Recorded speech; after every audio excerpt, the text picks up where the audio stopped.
don't know if anybody's ever like 100% like ready to have a baby. I think you can think you are, but you're not, because everything is a surprise and nothing is going to be exactly what everybody's told you it is. It was, a lot of mixed emotions, excitement, nervousness. I was scared, happy, just everything all mixed up. I was just nervous that something could happen during labor, or if something, God forbid, something's wrong with him when he comes out. That, we just prayed a lot. My water broke while I was at Ross shopping, and yeah, it broke a little bit, and then my mom just told me that I peed on myself. So I was like, okay, well, that's gross. I tried to get the epidural right when I got there, but I didn't know the monitor they hooked you up to could tell if you're having like big contractions. So when they asked me how bad my pain was and I told them an 8, they were like, okay, well, we're just gonna wait till you're dilated. So for 6 hours, I just had contractions, and that was the worst thing ever. Like, I've never broken any bones or had stitches or anything, but but I can pretty much guarantee that that was the worst pain that anybody can ever feel. I was like screaming, like screaming at the top of my lungs, like cussing, screaming, telling them to give me the epidural. And the nurse kept coming in, checking me to see if I was dilated. And she's like, was so like, well, you're not dilated yet. I was like, oh my God, like call the doctor, like give me some medicine. And then Brandon went to sleep, which pissed me off because I hadn't gotten my epidural yet.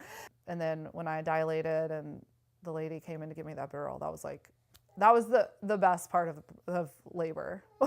And seeing Cameron too, but that was like, once I got the epidural, everything was easy. I went to sleep for a little while, and then when it was time to push, I just, pushed for about 30 minutes, and then he came out. It was just, amazing to see him, because you get to see the sonograms and see, kind of what he's gonna look like, but you don't know. And so then when you really see him and you're like, okay, is everything okay? Does he have his fingers? Does he have his toes? And then I'm like, is it really a boy? Does he have, his penis down there? Like, does he have both his balls? Like, Brandon's like, yes, he has everything. But once, and then after they clean him off and hand him to you, it's just amazing. We chose, instead of having all my family come in right after he was born, we were in the room with him for almost an hour, just me and Brandon, and just kind of, holding him and looking at him and, just taking it all in. No,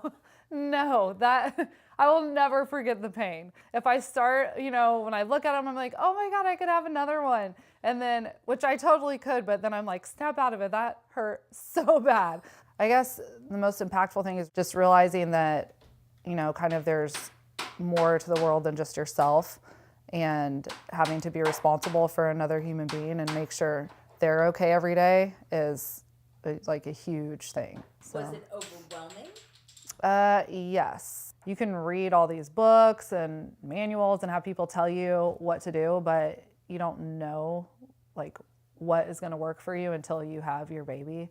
And so to be able to have figured all that out, and I didn't really I didn't take any classes, just like, okay, I can do, I can do this. This is not going to be that hard. And it's really hard, but I just have figured it out, day to day, minute to minute, because nothing's the same. Nothing that he does every day is ever exactly the same as it was before, the day before. So it just is a feeling of accomplishment. And he does the most amazing things every day. He, just the little tiny things he does. It's so cool to watch him like learn things, to learn little movements, little noises, the little weird faces that he makes, and when he tries to make noises, and even, when he cries, like because it's not, I don't know, it's a really proud feeling to be a mom and to watch something that you've created come to life every day. One of the major things was he rolled off our bed. He had started to, roll over, and I had been used to just being able to set him in the middle of the bed, and he can't move. And so it was, I could go to the bathroom and it was fine. So I did that, and I went to the bathroom and I could see him. And so, I finished going to the bathroom, and then I turned around to wash my hands. And when I turned back around, he was like falling off the bed and he just hit the ground. And I was like, and he cried, it scared him. And so I called my sister and she didn't answer. I called my mom and she didn't answer. So I was like, oh my God. So I like am texting like frantically why he was screaming. But then once I was holding him and he like has loved the mirror for a long time. So once I got him in front of the mirror, he saw himself and he was fine.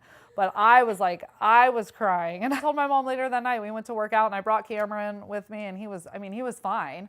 But I told my mom right when I saw her, I said, take my son. I am not okay to have a kid anymore. Like I can't, like, I should not have had a kid. This is not okay. Like, please take him away from me before somebody else does. Like, he fell off the bed. She was like, Rachel, it's okay. So Brandon is like, well, just don't freak out. Like when he bumps his head, just be like, okay, and like laugh with him. And so I do that. And he doesn't even like, it will sound like he hit his head so hard and he'll just, just keep going and doing what he's doing. Everybody says this to you. Oh my God, he's such a happy baby. Because the kid is like the happiest baby in the world. I love hearing it. It really doesn't get old. I mean, sometimes it's like, yeah, I know, but it feels really good to hear it. No matter how many people tell me over and over again, it just feels really good to hear it because it's almost like, they're patting you on the back. You're really proud of yourself as a mom, and you're really proud of him.